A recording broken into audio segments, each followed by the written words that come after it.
पहले जे जनती चूल्हा चौकी करो नदिया किनार भेजी पानी भरो कबो न बियाह बारा चैती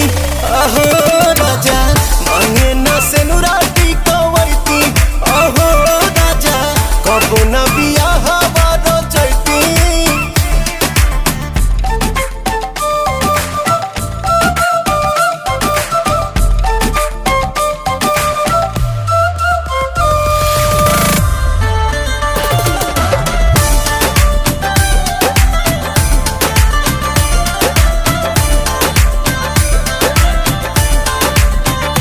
साड़ी दिहल पापा जी के गाड़ी दिहल पापा जी के जौना पर घूमी तू ऐस करेला कबहू खर्च नहीं कैस करेला कुल ही कमाइया सब